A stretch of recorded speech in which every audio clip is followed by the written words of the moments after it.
What's going on, everybody? Welcome to the Cosmic Wonder. We've been getting a lot of news about Avengers Doomsday recently, a lot of it from Marvel Studios, some from insiders, but in the midst of all of this, since we're getting so many announcements, people are asking what could have been for the Kang Dynasty. If Marvel Studios didn't move away from Kang, if Jonathan Majors was here, or even if they simply recast him, what could we have gotten from that movie? What would it have been like? Who would have appeared in that movie, and would it have been as big as Doomsday? Well, today, it looks like we have some of those answers. And one of the very interesting parts is that if nothing went wrong and we were still going to be getting the Kang Dynasty, it looks like we still were going to get Dr. Doom. It doesn't sound like he would have been too involved with Avengers Kang Dynasty, but they were going to set him up to become the Mutant Saga's big bad, which I think would have been great because then we would have had a lot of time to build up Doom, to introduce him, to go through his backstory, Latveria, his mother, his father, him meeting Reed Richards, becoming his roommate, the explosion that scars his face. I still do think we're going to get another Doom after Robert Downey Jr.'s Doom, but we'll get to that at the end. Let's go ahead and dive into the plot details of what could have been for Avengers the Kang Dynasty. And if you were here when I covered the big plot leak, it sounds like that was pretty much mostly true. Now, these details about the Kang Dynasty script are coming from Alex Perez of the Cosmic Circus, a reliable insider, and he says, in Kang Dynasty, separate Avengers teams set out to battle Immortus, Centurion, and Ramatut, the three Kang variants teased at the end of Quantumania. However, the Conqueror variant was going to return from the Beyond in the third act to take his revenge against the doppelgangers and become He Who Remains, which does make sense because in Loki Season 1 and Loki Season 2, we learned that He Who Remains at that time was the only Kang variant left, at the time of Loki Season 1 that is. And he's the only one left, we learned, because he won the multiversal war. So Alex Perez says it's unclear what would have happened from there, but heading into Avengers Secret Wars, with history repeating itself and the multiverse once again destroyed, we've heard surviving heroes from several different realities were set to battle the Beyonder in the void. So since Kang Dynasty was announced, we had been hearing from multiple different insiders, not just one or two, but multiple different insiders, that ultimately we would be getting a Kang the Conqueror / Beyonder variant. They would kind of be one and the same, which makes sense considering the role that the Beyonder / the Beyonders play in both versions of Secret Wars from the comics. They're big parts of both stories. Also, I still think the Void is going to play a major role in Avengers Doomsday and Avengers Secret Wars as well, because I believe that it will most likely be Battleworld. The very first time I saw Deadpool and Wolverine and Cassandra Nova explain that she wanted to wipe out the entire multiverse, wipe out every single universe until there's nothing left but the Void, I instantly thought,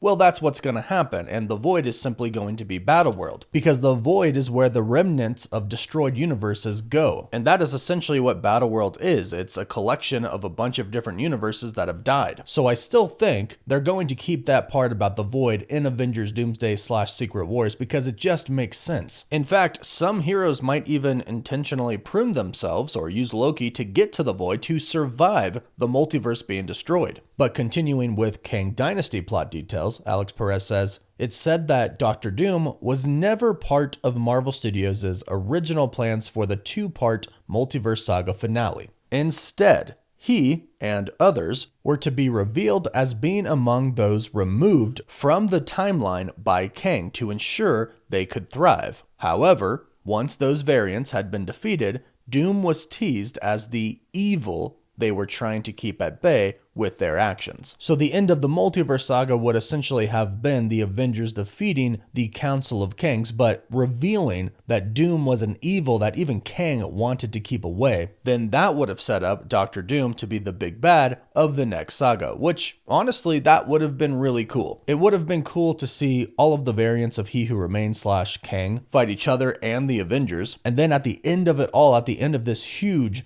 multiversal war and the end of the multiverse, all this huge stuff happening, at the end of that all, they revealed there's somebody that even Kang the Conqueror feared. He feared him so much that he kept him out of his universe entirely. That would have been a pretty cool setup for Doom, but from what we've heard, that part about Doom being kept away from the sacred timeline is actually still going to come into play in Avengers Doomsday. I'll get into that in just a bit, but the last thing that Alex Perez says is that now you're getting the aftermath of what would have basically been the next saga, but with Doom at the forefront instead of Kang, mixed in with a couple of ideas from previous scripts. So had things played out differently, Doom was set to be the Mutant Saga's big bad, and likely had a lot more screen time before debuting. It's always interesting to think about what might have been, but it's doubtful that Loveness and Waldron were the right people to pull this ambitious story off. Those were the previous writers assigned to these movies. The last thing it says is, while Loki did a great job of setting the stage for Kang, many regular moviegoers don't watch the MCU TV shows, so relying on the Ant-Man threequel to get people interested enough in seeing all these Kang variants go to war, well, that was going to be a big ask. Now, I still think they should address the post-credit scene for Quantumania, because for the people who aren't online every day watching YouTube videos, they're not involved in this stuff every week, they're going to be confused with what they set up in Quantumania's post-credit scene if it just stops and nothing ever comes from that. They're going to say, well, what happened to that post-credit scene where they set up this villain who had multiple versions of himself? I hope Marvel wraps this up in a way. They don't even have to show Kang the Conqueror again, or they can show previous scenes that they've used of him. And it seems like there's an easy way to do that for something that they were going to set up originally in the Kang Dynasty, and in Secret Wars that would involve Kang. And that is what I mentioned, he was afraid of Doom. So afraid of him that, according to Alex Perez, he kept him out of his timeline, the sacred timeline. And when Doom comes into play in Avengers Doomsday, he is reportedly going to be kind of pissed off at Kang and the TVA.